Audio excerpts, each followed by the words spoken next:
This short video tutorial will introduce you to entity relationship modeling. So in database we have entities. These are objects or things or people that have its own what you call characteristics. And then different entities have relationships. So this entity relationship diagrams models them in a logical way.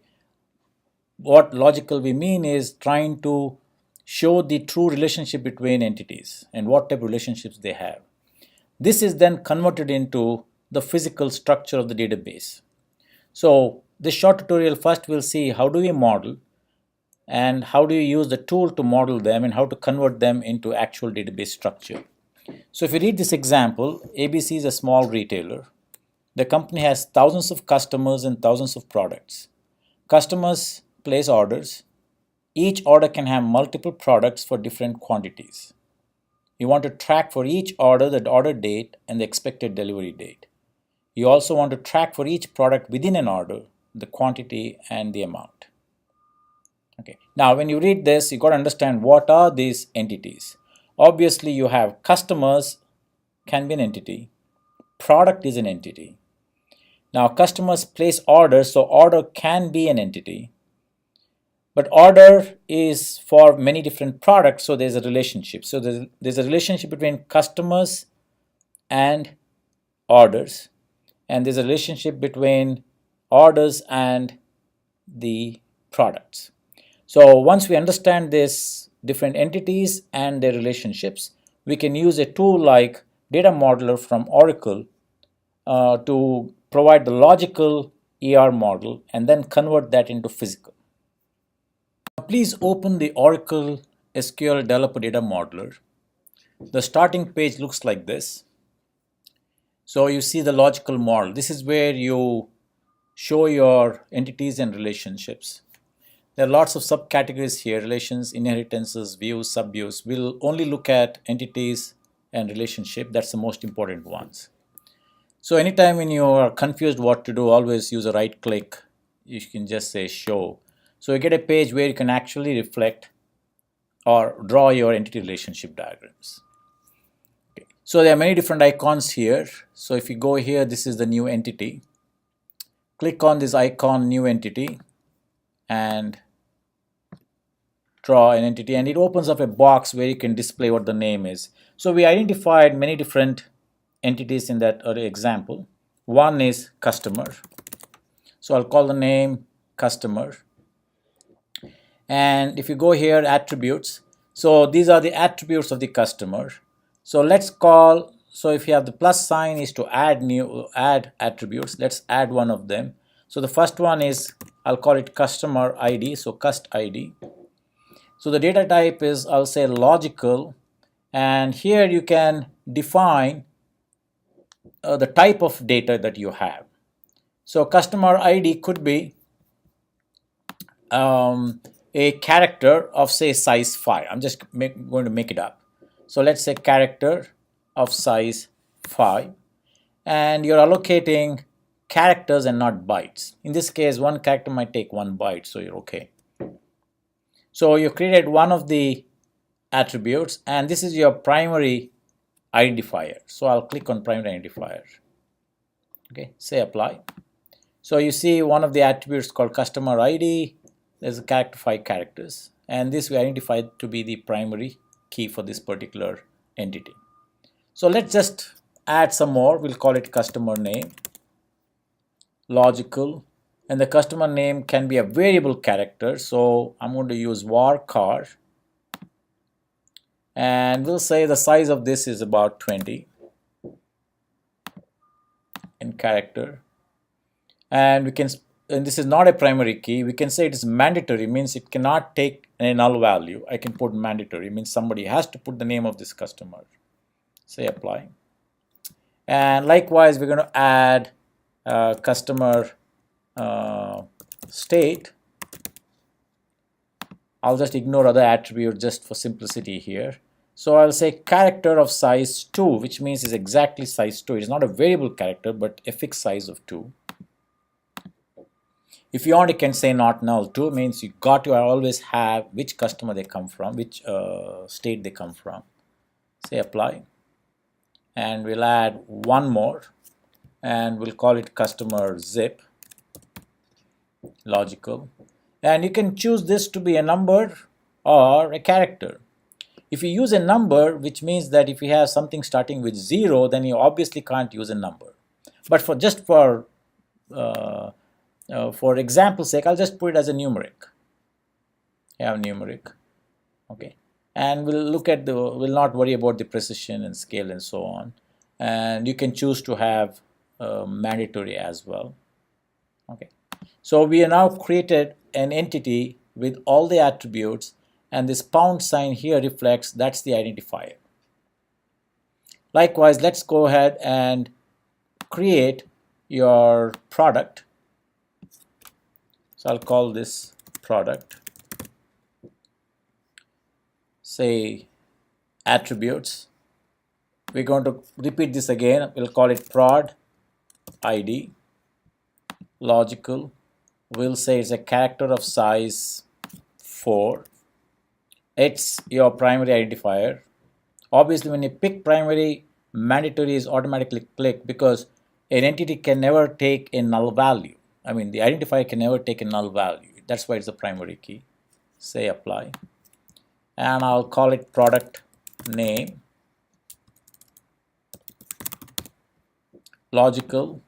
So it could be a variable character of, say, I'm going to put a variable character of size 20, units character, and you can put mandatory, apply, and then product description, logical, and the description can be long, so let's say var character 40, but you can choose to ignore it if you don't have the information. I'll say not mandatory, or let's put mandatory and see what happens. Apply. So now you have another attribute, that is product. So we identified other entities. The next one is the order. Now you can say the relationship between customer and product results in an entity called order, in which case it's a weak entity.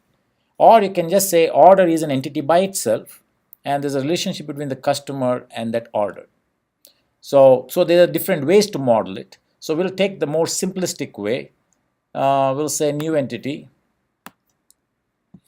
and this is the order. Order itself is an entity, and the attributes, we have an order ID, logical, and let's say it's also a character of size 5.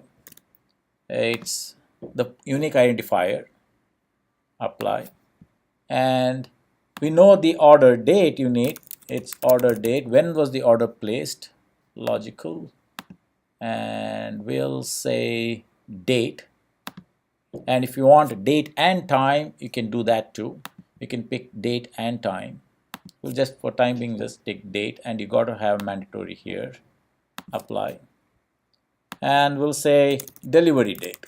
That's what the description asks for you to. You have to keep track of the order and the delivery date. And we'll say date again, apply. So now we got the third attribute, third entity, which is order. Now let's try to describe the relationship between them. So now you might say, well, we didn't put the order details. For example, every order has multiple products. That's a relationship. So let's see how to do that. Now there are different types of what you call the relationships, or the relation. So this one, if you say it's m:1 relation, if you see this one, which means for every one customer, or many customers can have many orders, and one order can have many customers. That's what it means, m:1n. That's not the case. A customer can have many orders, but one order always has one customer. So in this case, it is 1:1, 1:n relationship. Now, there are other types of relationship here, 1:n identifying, which means you're identifying the order based on the customer. This one is a non-identifying relation. Now, let's see the difference between. whenever you say it's identifying, the relationship will force to create this order table with a composite primary key that includes customer ID, which means the order will have not only order ID, the customer ID as part of the primary key. That's why you identify the order. On the other hand, you have this one is a non-identifying. So the relationship says the order can live by itself, but there is a foreign key that relates to this customer. But the order can itself exist by itself. I mean, it is in some sense is not correct, because the order always is based on a customer. So you can say the order depends on the customer. You can argue that. But we won't go. We'll assume that order is an entity by itself. So it's a non-identifying relation. So you click on customer and the order. You drag it and drop it. So it opens up that relation. We'll call it a name, orders. Okay, and say this relationship has any attributes. So it is 1 to O. So it shows many to many. So obviously I'm not, so it shows many to many here, many to many. This is not what I intended to write. So I'm going to cancel it and click on the one that is non-identifying. Click on this non-identifying and draw it. So we'll call it orders. So now it says order. So one customer, source is customer. One customer can have many orders, and one order can have only one customer. That's what this one says. One order can only have one customer, but one customer can have many orders. Okay, so you apply and we get that relationship, which means one customer can have many orders, but one order can only have one customer. Now we have a relationship between order and product. This is one order can have many products and one product can have many orders. So we have many to many relationships here. So this is the icon that deflects that. Click on this. Click on the orders and click on the product. Opens up. So I'm going to say order details. So one order can have many products, one product can have many orders. Since it's many to many, then you have relationship between those things. What are those attributes? This relationship has attributes. Let's click on the attributes. One is, hey, for each product, I'm ordering different quantities. So I'm going to call that quantity, logical. And I can say it's an integer. Since we are not ordering billions, we're ordering about 100 or 50, we just say an integer. I can say it's mandatory, you need to know what it is, say apply.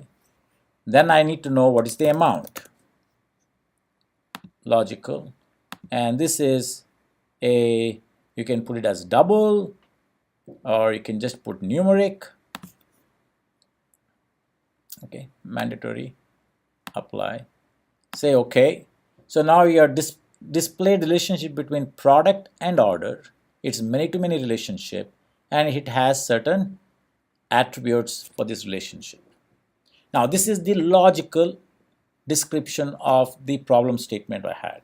You had customer, product, and order as three entities. You have relationship between customer and order, which is one to many. And then you have relationship between product and order, which is many to many. Now I can convert this into the physical view. How does it look like in terms of tables? Now I can click on customer and say view, and I can ask them to show what the view details. So let's go here. So let's look at logical model. I can look at the engineer to relational model. So if I convert that and click certain things, let's see here, apply selection and engineer, it basically shows the different tables in this case.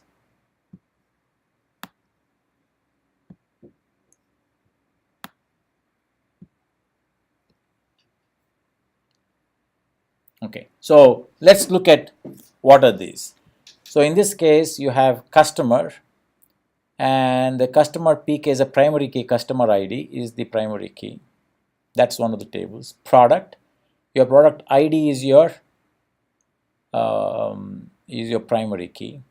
Then you have a relationship. It's called order details. This is where order details are. Okay, order details are, and what it shows here is the order details has product order ID, product ID, quantity and amount as the attributes, because we displayed quantity and amount, and it inherits the primary key of product table and order table. So now various combination of order and product are displayed. The primary key is these two attributes. So if you click expand it, you'll probably see that order ID and product ID. There's a foreign key. The foreign key is your order ID. It takes the order ID from this particular table, and there's another foreign key that is from the product table, product ID. In this table, order table, your primary key is your order ID. Your foreign key is your customer ID. So what it does is it takes the primary key of the customer table and puts it, so you can now link this order belongs to this particular customer. Okay. Now you can actually generate the data definition language that has SQL as well. So if you actually go to view, you're probably not seeing that. If you go to view and say DDL file editor, it'll give you Oracle, which database you want to create this data definition language, Oracle, and it'll tell you the relational one, that's the name of your whole thing. And if I say generate and say OK, so it basically, there are some errors, I'm not sure what it is, but nevertheless it basically generates your SQL statements for customer, order, order details, and the product. So you can write the SQL statement on your own, or you can use a tool like this to generate it. If you have connected this data modeler to your Oracle database, automatically it creates all the tables and everything for you. So you don't even have to actually type in any of the commands. Okay, you can save it in some place. I'll just save it. I'll give a name, test example. Okay, and it is saved for you. So that's the way you use a data modeler to generate this logical model. Here you're basically giving the relationship and entities and the relationship. This can be converted into actual table structure. Hope this was useful. You can use the same concepts for any bigger assignments or any bigger modeling.